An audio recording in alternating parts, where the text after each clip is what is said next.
Hello everyone, it's Cat Red J back with another video. I'm sorry I haven't posted in a while. I had a disk error, but I got it all sorted out, and I'm very excited to be posting again. I'm going to be doing Cobblemon instead of Parasites this time, since you guys have already seen that, and I hope that you guys are just as excited as I am, so let's get into it.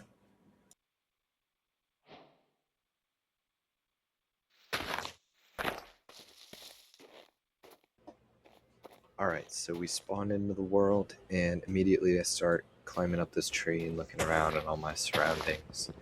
I would have much rather been in a place that wasn't snowy, but we'll make it work. And I start mining down this tree to just get some wood, and then I remember that I need to get my starter Pokemon. I open the starter Pokemon menu, and if I've ever talked with you about Pokemon, everybody knows that I'm a Squirtle guy, so obviously I went with Squirtle. I then noticed a cool structure over in the distance, so I ran over and I went to go loot this structure, but it didn't have any chests or anything. All it had was some coins, which I'll show a little montage of me getting those, but I hope that those are useful at some point in the future.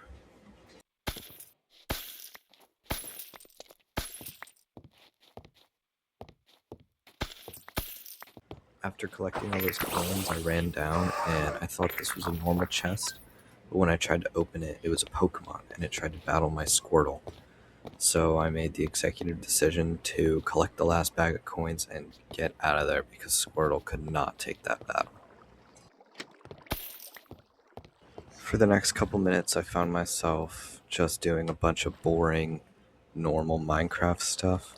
So I won't bore you guys with all that, but basically I got tools, food, looked up recipes for Pokeballs and stuff for later, and I just ran around and did some exploring. So I'll cut out all the boring stuff, but I'll hit some of the main points.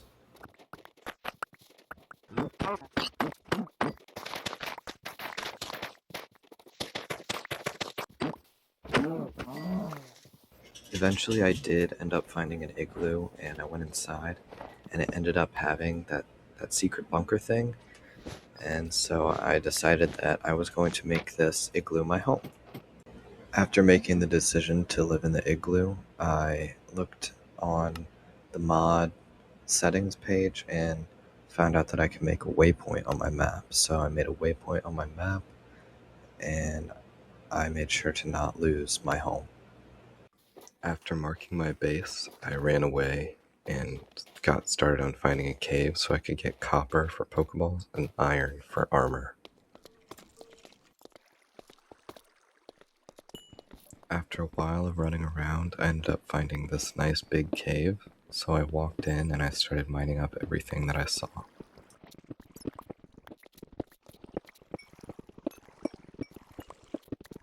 Eventually, once some of my copper had smelted, I got it out of the furnace and made my first Pokeballs. After a while of letting myself smelt in the furnace, I got back to mining.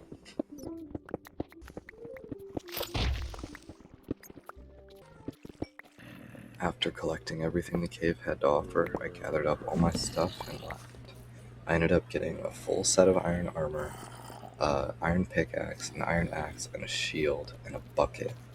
And I figured that would be a good start. And I got plenty of copper for Pokeballs down the road.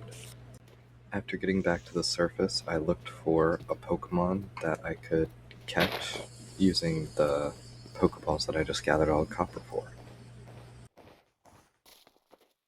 After searching for a couple minutes, I didn't come across any low enough level Pokemon, but I did come across some of these orange berries, so I harvested them off the bush, and I hope that they'll be useful later as well.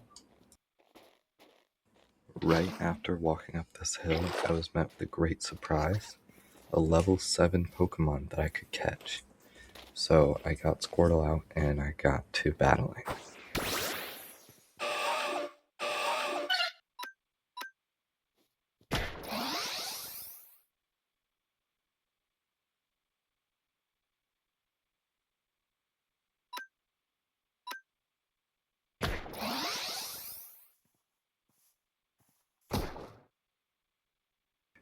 After Squirtle's victory, I got out my Pokeball and I threw it, and I ended up catching the Sentret. So now we have our first ever Pokemon that isn't a starter. After adding Sentret to the team, I returned to the base and did some upgrades to it and put all my stuff in a chest. At the end of episode 1, my chest looked like this. We have a bunch of good stuff, and I'm very happy with our progress so far. So make sure you tune in to episode 2, and I can't wait to see you in the next episode.